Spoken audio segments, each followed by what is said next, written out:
and the best of luck. Now, we all know the great magicians of our time, Harry Houdini, David Blaine, Paul Daniels.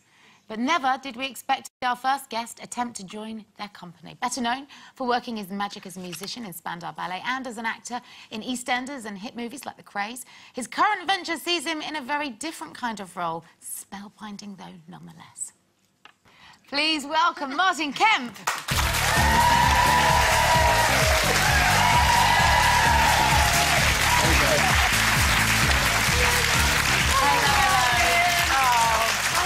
How are you doing, guys? Magic. That's magic. How are you, loose women? Good. We're good. Loose, how are James you? is getting ready for you backstage as we speak. Yeah. Oh, wait. He said, get prepared. Can't wait. So, listen, I know you're probably signed up to the Magic Circle now or some such nonsense, but how did you do that? I haven't got a clue. It just happened. But I'll tell you what, it was a lot of fun. Working with Barry and Stuart was a lot of fun. I'm a big fan of magic, you know. Yeah. I mean, I think we all are at some point in our lives. Everybody loves magic. And I have 2 kids. And at one point, there's this fantastic little magic shop down in Charing Cross Station called Davenport's. And if you're serious about magic, you've got to go there because it's kind of like the Harry Potter of magic shops. And it's where all the magicians go to buy their big tricks. And every now and again, I would take my 2 kids down there, and it would be like this Aladdin's cave, honestly. Do you have to know what to do, though?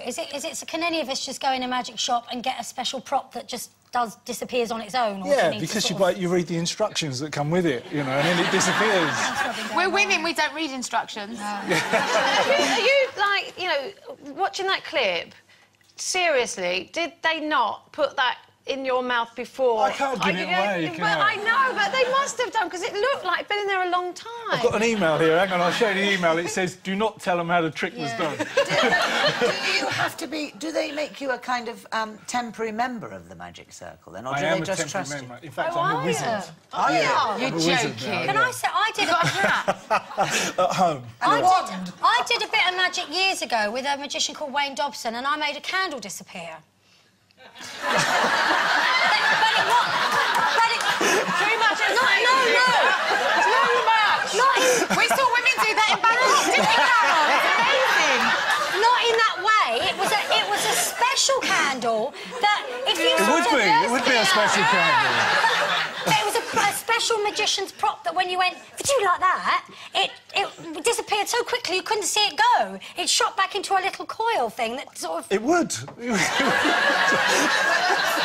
You've got the right props. You planted the image now. It's like it's impossible to get rid of. So why do you think magic... It's been off our telly for a long time. I mean, it's been there in sort of Darren Brown, who's, I suppose, is a magician. I think it's starting to come back gradually. I think there's the Jonathan Ross show as well that's on at the moment with Penn and Teller. Yeah. And so I think it's something that's been off of our screens for a long time, and it's good to see it come back. It's actually a bit annoying, though. When I watch it, I get annoyed, because I think...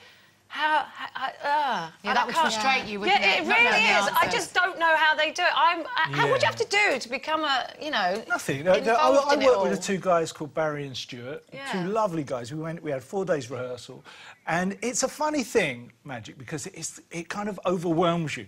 But then when you're shown how it's done, it all disappears really quickly because it's really obvious. It is. It's really... as soon as someone shows you, it becomes really obvious. What about close-up stuff, though? Because we've all seen magicians do things right under our noses, and you think... It's just sleight of hand, though, isn't it? Yeah, you can't... Yeah, that's a real skill. I mean, that's completely different. Did you get involved in any of that? No, I never. We did a couple of big tricks, and we did the street magic.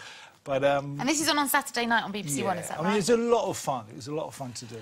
Speaking of fun, I had a ball last year because I had the great pleasure of hosting one of your gigs when you were reunited for the BBC with the rest of the boys from Spandau Ballet. And are you back in the studio? Are you continuing to work together? Yeah, we're going to get together again. I think the plan is that we'll record something at the end of this year and then maybe go out the end of 2012. So, but you know, the nicest thing is that we're back together as friends. Yeah. And that is absolutely superb. It's amazing, actually. Yeah. Because you guys really fell out. You were like a bunch of girls. I'm not being funny. Oh, absolutely. But, you know, there's certain memories that we have in our lives, all 4 of us, 5 of us, that you can't share with anyone else. Yeah. So it was lovely to get back together and to talk about all those memories again. It was a really special time of my life. Nice to Did the shine wear off at all? Because, you know, obviously there's that novelty value of getting back on the road and performing those songs again, but do those old habits start to sneak back in, those old irritations, or have you managed to there were iron that difficult out? times, but I would say it was 95% fun. Was it better being grown up doing it? Yeah, absolutely. Yeah, because before, you know, when we used to go out on the road and tour, it was all about what was going to happen after the show. It was all about the party and the lifestyle and all of what came with it. But well, I won't go that far. But it was just. Shirley's back there, isn't she? Yeah, she's backstage. But it was all about the lifestyle and the idea of being a rock and roll star. You know, it was a dream, and then to achieve that was great fun.